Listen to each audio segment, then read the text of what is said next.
Okay, हम previous year की एक केस स्टडी करने वाला है 2025 की। देखो स्टार्ट करते हैं इसको। केस स्टडी 2 है हमारी। 37 question. A gardener wanted to plant vegetable in his garden. He bought 10 seeds of brinjal plant, 12 seeds of cabbage plant and 8 seeds of radish plant. The shopkeeper assured him of germination probabilities of brinjal, cabbage and radish to be 25%, 35% and 40% respectively. But before he could plant तो उसके सारे seed mix up हो गए, इसमें ये लिखा हुआ है। अब देखो हमें क्या निकालना है। सबसे पहले calculate the probability that are of a randomly seed chosen seed to germinate.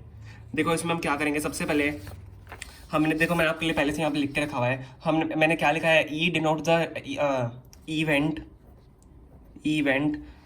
ठीक है, चूजिंग अ सीड, ठीक है। E denotes the event of choosing a seed. तो देखो चूजिंग अ सीड पे हमारा क्या है, हमें कितने सीड दिए हुए हैं, 10 सीड्स ऑफ ब्रिंजल दिए हुए हैं, 12 सीड्स ऑफ कैबेज दिए हुए हैं, 8 सीड्स ऑफ रेडिश दिए हुए हैं। तो 10 सीड्स ऑफ ब्रिंजल प्लांट, और टोटल हमारे पास कितने हैं, 10 + 12 22 + 8 30।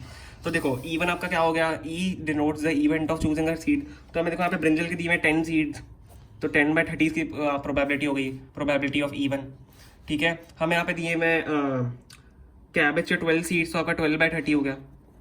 और हमें यहाँ पे E3 हमें दिया हुआ है, मतलब हमें रेडिश के सीड्स दिए हुए हैं 8, तो आपका 8/30 हो गया, ठीक है। ओ सॉरी, होप आपको ये समझ में आया होगा। अब देखो यहाँ पे मैंने लिखा हुआ है PA/E1, PA/E2 and PA/E3। Let A denotes the event that the seed germinate. हमें क्या दिया हुआ है, जर्मिनेशन की इसकी प्रोबेबिलिटी क्या है, 25%, 35% एंड 40%। तो हम यहाँ पे यही लिख देंगे। A/E1 मतलब आपकी, इसकी मैं आपको बता देता हूँ, आपकी ब्रिंजल की दी हुई है 25%, आपकी इसकी दी हुई है 35%, मतलब 35/100, और आपकी इसकी दी हुई है 40/100, मतलब 40%, ठीक है। तो ये सब देखो चीज़ें लिखना बहुत ज़रूरी है, ठीक है। अब हमें फर्स्ट क्वेश्चन देखो क्या दिया हुआ है। फर्स्ट क्वेश्चन है calculate the probability of a randomly chosen seed to germinate. तो यहाँ से फर्स्ट हमारा क्या निकालना है हमको, देखो अब रैंडमली चूज सीड, हमें निकालना रैंडमली चूजन सीड जर्मिनेट है, उसकी हमें प्रोबेबिलिटी निकालनी। तो हमें क्या निकालना पड़ेगा, हमें इसके लिए निकालना पड़ेगा टोटल प्रोबेबिलिटी, ठीक है। तो टोटल प्रोबेबिलिटी का फॉर्मूला आपका क्या होता है, PA = PE1 इंटू PA/E1। आपको होप पे फॉर्मूला पता होगा, PE2 into PA/E2 plus PE3 into PA/E3, ठीक है। अब कुछ नहीं करना आपको, इन सब की बस यहाँ पे वैल्यूज डालनी है। तो मैं यहाँ पे डाल देता हूँ 10/30 into 25/100 plus 12/30 into 35/100 plus 8/30 into 40/100। अब देखो यहाँ पे इसको देखो, वीडियो पॉज करके अगर कैलकुलेट कर सकते हो तो कर लो, क्योंकि मैं तो यहाँ पे कर ही दूंगा। देखो 250 आपका, मैं यहाँ पे सीधा कर रहा हूँ, 250 + 420 + 320 आपका यहाँ से आएगा। और आपका अपॉन में देखो यहाँ पे 3000 आ रहा है, तो आपका अपॉन में 3000 आ जाएगा, ठीक है। आप जब इसको कैलकुलेट करोगे तो आपका आएगा 990/3000, और आपका ये 0 से 0 यहाँ पे कैंसिल हो जाएगा, तो आपका 99/300 यहाँ पे आपका आंसर आ जाएगा, ठीक है। और आप इसको वो करके लिख सकते हो, मतलब कट करके 33/100, ठीक है। तो आपका ये आपका फर्स्ट पार्ट का यहाँ पे आंसर हो गया। आपका टोटल प्रोबेबिलिटी निकालनी थी और कुछ नहीं करना था। अब देखो यहाँ पे सेकंड पार्ट है हमारा, what is the probability that it is the cabbage seed given that the chosen seed germinate. तो देखो आपको यहाँ पे क्या करना है, बेस थ्योरम लगाना पड़ेगा आपको कैबेज सीड के लिए।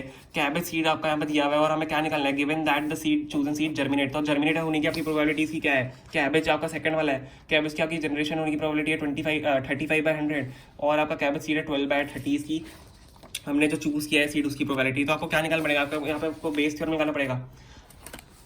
तो सेकंड पार्ट में आपको लगाना है Bayes theorem on cabbage seed. तो कैबेज सीड आपका E2 है, तो हम क्या लगाएंगे यहाँ पे, PE2/A।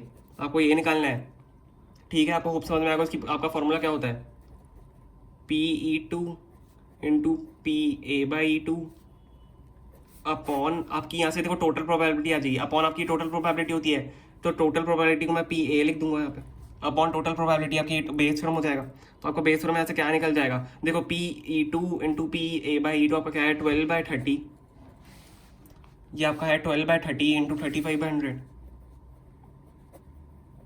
अपॉन, ये आपने टोटल प्रोबेबिलिटी निकाली थी आपने। तो आपको हम इसको लिख देते हैं 99, ये हम इसको देखो 990 बाय अगर 3000 लिखें, तो आपका देखो ऊपर मल्टीप्लाई हो रहा है 12 इंटू 35, आपका हो जाएगा 420 इंटू 3000, ये आपका अपॉन में है टोटल 990, ये आपका 9 है, ठीक है। 990 अपॉन 3000, तो आपका देखो यहाँ से 3000 से 3000 यहाँ पे कैंसिल हो रहा है, ओके।